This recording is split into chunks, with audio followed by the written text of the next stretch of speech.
Ananias Nana Nani Homes, a paradise for senior citizens, Coimbatore. Phase 7 booking started. IPL போட்டியில் பெங்களூரு அணி சென்னை அணியிடம் தோல்வியடைந்தது. இதனை பொறுத்துக் கொள்ள முடியாத பிரபல கன்னட நடிகை தன்யா பாலகிருஷ்ணா தமிழர்களை பிச்சைக்காரர்கள் என்று கொச்சைப்படுத்தினார்.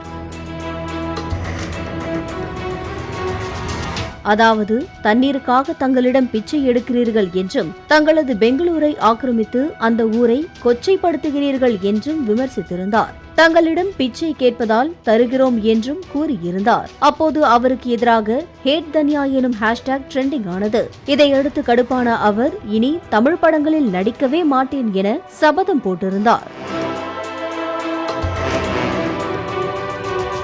ஏற்கனவே ராஜாராணி உள்ளிட்ட படங்களில் துணை வேடங்களில் நடித்திருந்தாலும் ஐஸ்வர்யா ரஜினிகாந்த் இயக்கத்தில் உருவாகி வரும் லால் சலாம் திரைப்படத்தில் இவர்தான் ஹீரோயினாக நடித்துள்ளார். சில மாதங்களுக்கு முன்பு நடிகர் சித்தார்த் தனது சித்தா படத்தின் கன்னட மொழி ப்ரமோஷனுக்காக பெங்களூரு சென்றபோது அவரை ஹோட்டலில் இருந்து காவிரி பிரச்சனையை வைத்து வெளியேற்றியதும் நினைவு கூறத்தக்கது. நடிகர் ரஜினியை சங்கி என விமர்சனம் செய்ததற்கு பொங்கி எழுந்த ஐஸ்வர்யா ஏன் தன்யாவை தமிழ் படத்தில் நடிக்க வைக்க வேண்டும் என்றும் நடிகையே கிடைக்கவில்லையா என்றும் நெட்டிசன்கள் கேள்வி எழுப்பியுள்ளனர். தமிழர்களை தன்யா தரம் கெட்ட வகையில் விமர்சித்தது குறித்து தெரிந்தும் ரஜினிகாந்த் தனது மகள் படத்தில் நடிக்க வைத்தது ஏன் என்றும் நெட்டிசன்கள் கொந்தளித்துள்ளனர்.